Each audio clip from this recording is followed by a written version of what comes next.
New sponsor by Lords furniture জগতের এক উজ্জ্বল নাম। নিজেদের ঘরকে সুন্দর আসবাব দিয়ে সাজাতে আজই আসুন আমাদের প্রতিষ্ঠানে। প্রতি বছরের মতো এবছরও প্রকৃতি প্রেমী সংগঠনের তরফে রবিবার জলপাইগুড়ি শহরের করলা নদীতে মাছ ছাড়ার একটি কর্মসূচি গ্রহণ করা হলো। অনুষ্ঠানে প্রধান অতিথি হিসেবে উপস্থিত ছিলেন জলপাইগুড়ি বন বিভাগের ডিএফও বিকাশ ভি। অনুষ্ঠানের শুরুতেই সংগঠনের পক্ষে প্রধান অতিথিকে ফুলের স্তবক দিয়ে বরণ করে নেওয়া হয়। পরবর্তীতে শুরু হয় নদীতে মাছের চারা ছাড়ার কর্মসূচি।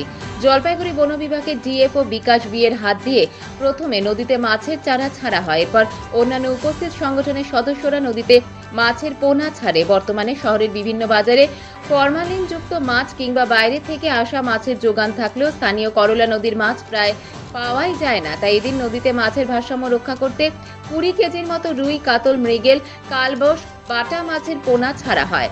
নদীর খাদ্য শৃঙ্খল এবং জৈব বৈচিত্র্য রক্ষার্থে এই উদ্যোগ বলে জানা যায়। কর্মসূচি শেষে জলপাইগুড়ি বনাঞ্চলের ডিএফও বিকাশ ভি বলেন, করলা নদীতে প্লাস্টিক সহ বিভিন্ন দূষণের ছবি স্পষ্ট, কিন্তু এটা আমাদের সবাইকে মিলে উদ্যোগ নিয়ে ঠিক করতে হবে। বিশেষ করে কলেজ এবং বিশ্ববিদ্যালয়ের বিজ্ঞান বিভাগের পড়ুয়াদের যুক্ত করে তাদের দিয়ে মাছের সমীক্ষা করানো যেতে পারে। এদিকে রবিবারের এই মাছ ছাড়ার কর্মসূচি নিয়ে প্রকৃতিপ্রেমী সংগঠনের কনভেনার দীপাঞ্জন বক্সী বলেন, করলা নদীর দূষণ প্রতিদিন বাড়ছে আর শীতের সময় এই নদীর জল কমে যাওয়ায় মাছের সংখ্যাও কমে যায়। আমরা প্রতি বছর নদীতে এই ঋতুতে মাছ ছাড়ি, এবছরও আমরা তাই করলাম।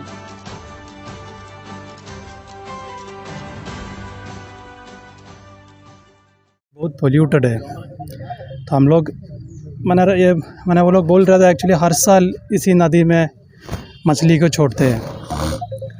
तो मछली माने एक इंडिकेटर है, इंडिकेटर माने रिवर का हेल्थ के लिए एक इंडिकेटर है, रिवर का हेल्थ। क्योंकि अभी आप देख लीजिए इतना प्लास्टिक्स है, हम लोग देख रहे हैं इधर, देख लीजिए इसके अंदर में जितना प्लास्टिक्स है, हम लोग ये मछली को इधर छोड़ दिया। उसके साथ साथ ये नदी का क्लीनिंग भी हम लोगों को करना है। और नदी में क्या होता है, मछली को रहने के लिए इसके अंदर में भी बहुत माने एक्वाटिक माने उसको खाने के लिए क्या एक्वाटिक प्लांट्स होते हैं, ठीक है। लेकिन हम लोग मछली के बारे में सोचते हैं, लेकिन इसके अंदर में उनको सर्वाइव करने के लिए बहुत सारा बायोडाइवर्सिटी भी इसके साथ जुड़ा है, तो उनको भी हम लोग प्रोटेक्ट करने के लिए इसमें हम लोग सिर्फ इन लोग तो इनिशिएटिव कर दिया, तो इसमें सारे लोग हमारे इधर का एडमिनिस्ट्रेशन, हमारे म्यूनसिपैलिटी अथॉरिटीज़, फिर कॉलेजेस में उनका एक बहुत बड़ा रोल है एक्चुअली, कॉलेजेस और यूनिवर्सिटीज़, क्योंकि उन लोगों को ये रिवर हेल्थ के बारे में स्टडी करना पड़ेगा। আমরা প্রকৃতিপ্রেমী জলপাইগুড়ি প্রত্যেক বছর আমরা নদীতে মাছ ছাড়ি। আজকে আমরা খুবই আনন্দিত, জলপাইগুড়ি ডিএফও সাহেব ওয়াই বিকাশ মহাশয় এসছেন এবং উনি মাছ ছাড়লেন অ্যাওয়ারনেসের জন্য, যাতে নদীটা মেনটেন থাকে, পরিষ্কার থাকে। এটাই আমাদের উদ্যোগ। We are a non political organisation এবং আমরা উইল বি রিমেইন সেম, এটাই আমাদের উদ্দেশ্য।